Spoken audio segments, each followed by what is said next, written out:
The shocking true stories behind our latest music video. I'm Patrick from Alberta, Canada. Let's talk about that.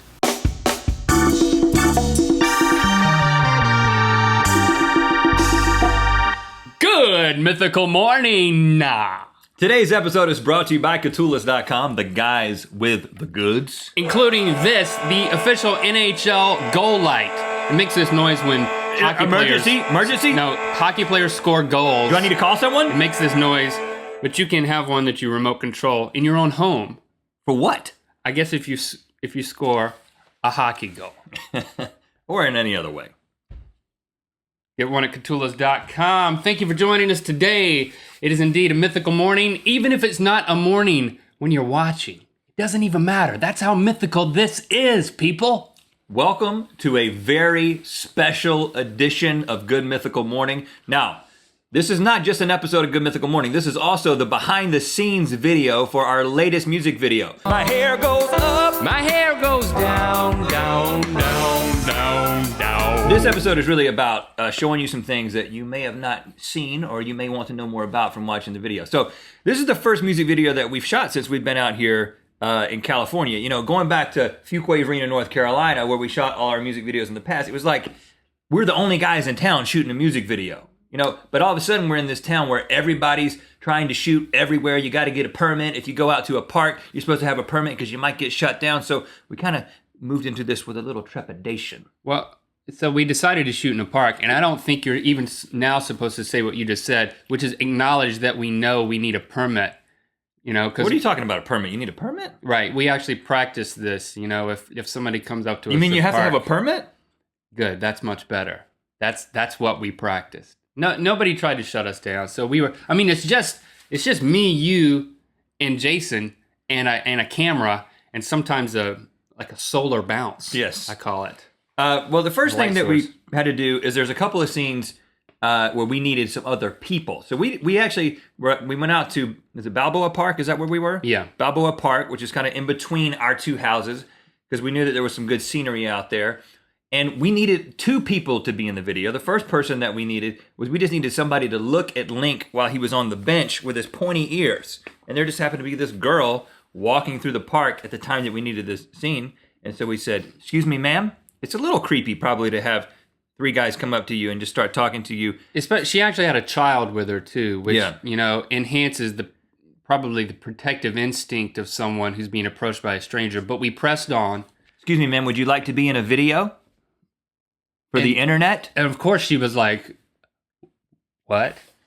So we were like, "Just sit over here. Just roll with it. Just go with it. It'll be fine. All you got to do is sit here and look at this guy's. Yes, he has pointy ears. Yeah. We're not going to explain why." We knew we could get anybody to look at my elf ears, but we wanted this shot of you as the giant, you know, technically a giant.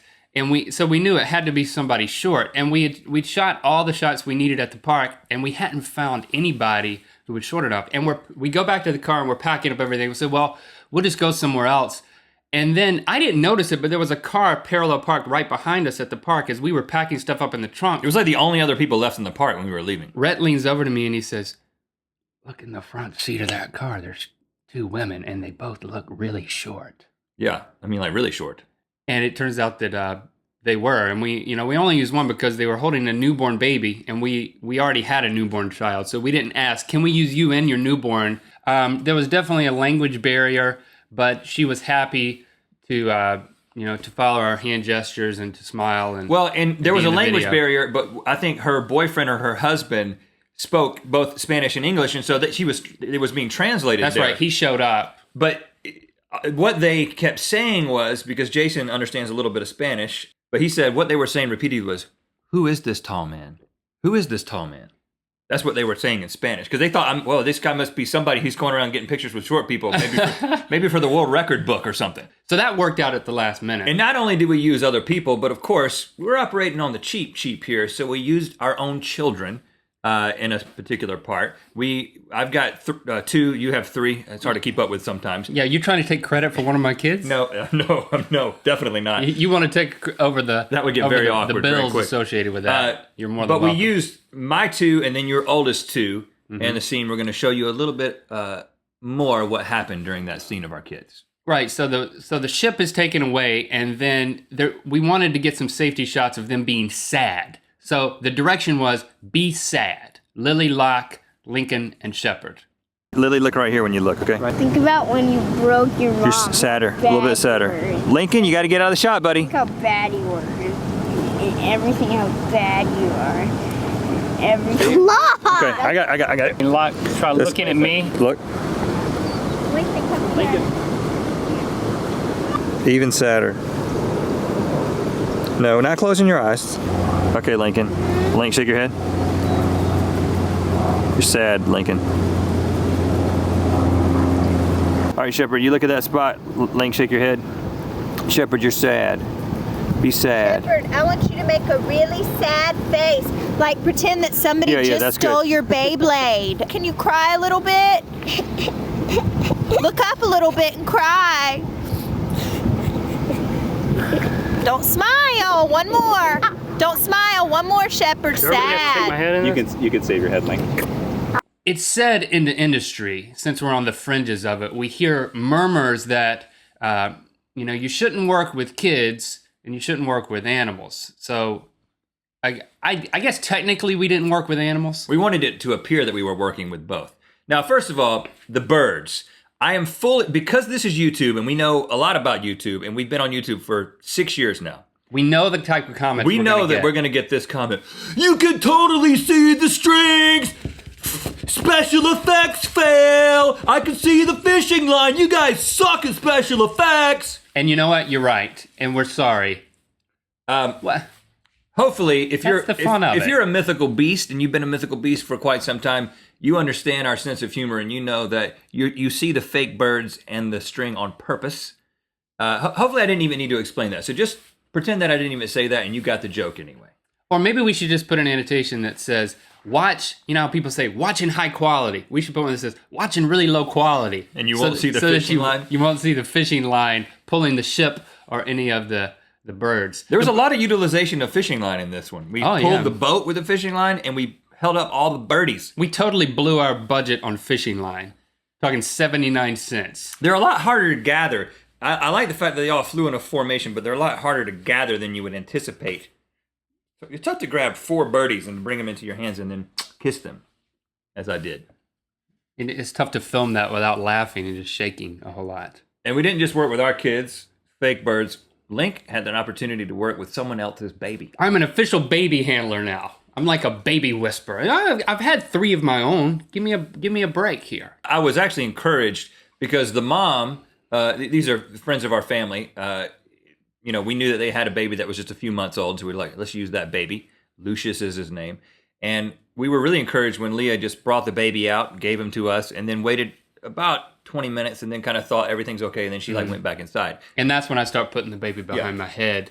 You were good with the baby. Maybe we should include more babies in our music. But let's not. I would rather include real babies than robotic babies. They're the ones that are tough. There was a rope swing there in their yard, so we decided we'd get some shots for the end of me swinging the baby and the head would fall off and that would be funny.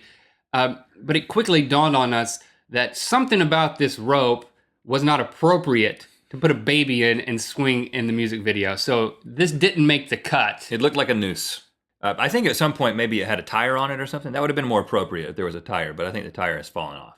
So we definitely recommend if you're getting into this to use your own kids, to use fake birds and animals in general, and to use fake and real babies. Put all those things together, and hopefully you've got a video worth favoriting and sharing with your friends. Thanks for sharing the video with everybody you know. And now you can go back and watch the video, knowing these backstories. Go back and watch it again and see how that makes you feel. Hopefully it makes you feel even better about the video. And you know what? For that last shot... Well, I just want to clarify.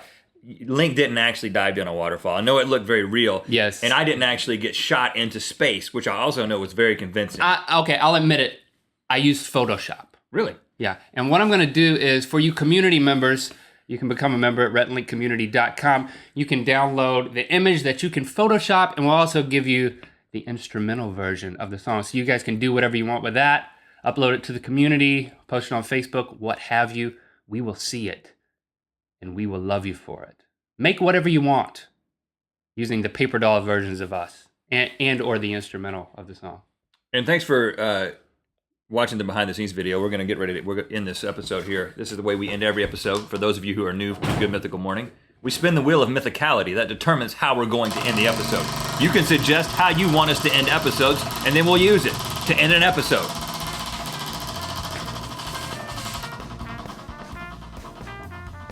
And today's episode will be ended by us doing only ask questions. We can only ask questions. Would you like to end the episode now? What do you think? Well, this is harder than I thought. Isn't this harder? Isn't it? Isn't this harder than you thought it would be? Do you think we should end it? I don't know. What do you think? What do you think about this? What do you think about only asking what do you think questions? Do you feel like we should end the episode at this point? Will you come back tomorrow and watch again? Of course you will, won't you?